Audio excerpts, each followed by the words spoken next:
have a look at parasitism and mutualism. And these are two types of relationships. And what we're going to be making sure we look at is being able to identify these relationships between two organisms, and also to be able to actually explain what each organism is or is not getting out of it. So let's just start off with how different organisms interact.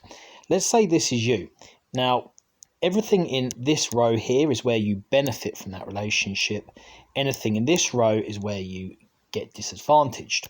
Similarly, at the top, we've got another organism. And this row is where they benefit, and this row is where they're at a disadvantage.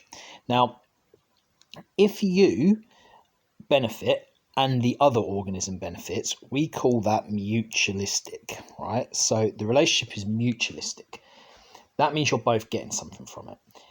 If you are getting something from another organism, and the other organism is getting nothing, so it's at a disadvantage, all right, that would therefore be classed as parasitism. So you are a parasite. Okay. So this is you being the parasite. If you are giving up something, so you're sacrificing something, and the other one is benefiting, that's called altruism. Okay. And then if you both are at a disadvantage because your relationship, you are in competition. Now, the two that we're going to have a look at are these two. So this is where you are benefiting and the other organism is benefiting. And this is where you are acting as a parasite. Okay, so if we wanted to remove the sort of this bit here with you, one organism, so the organism we're talking about is a parasite because it's benefiting and the other one's at a disadvantage. So let's have a look at these two relationships. These two you don't have to worry about. This comes up later when you look at interdependence, but we're going to look at these two today. So this is mistletoe, and you might have come across this before. Mistletoe is a plant that doesn't have any roots. So what it does is it puts its roots into the vessels within another tree, and it takes all the nutrition out of that tree. Now, in that process, the mistletoe itself is benefiting. The tree, on the other hand, is not benefiting. The tree is losing its nutrition. It gets nothing from this parasitism. Gets nothing from the mistletoe, so it acts as a parasite. Right? The mistletoe in this case is a parasite because it is taking nutrition from the tree. Most viruses, most diseases, pretty much anything that has a negative connotation tends to be a parasite of some sort. Mutualistic relationships are a bit trickier to spot.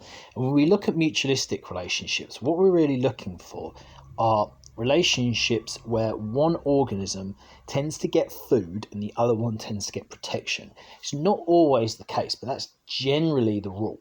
So in this case, we've got ants. Okay, now ants are here, and we've got these little things called aphids, and aphids are eaten by things like ladybirds. Ladybirds love to eat aphids.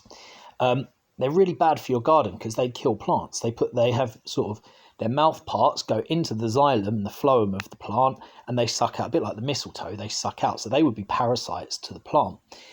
However, they also secrete this really nice, sweet tasting substance, and the ants love it. So what happens is the aphids secrete this sugary solution, the ants drink it, the ants then enjoy that, they get some nutrition from it, they benefit, the aphids benefit because now there's loads of ants walking around them, almost like farming these aphids. Actually, the aphids are benefiting because they get protection. So a ladybird won't come near the aphids if there's a swarm of ants around. So the aphids get protection and the ants get food, and this is normally the case. The other thing that it can happen, the other relationship you can get is where stuff like oxpeckers and cleaner fish, where they eat the fleas or the parasites off of the bigger animal, and the bigger animal then protects them. So the bigger animal will get cleaned because it will have its parasites removed.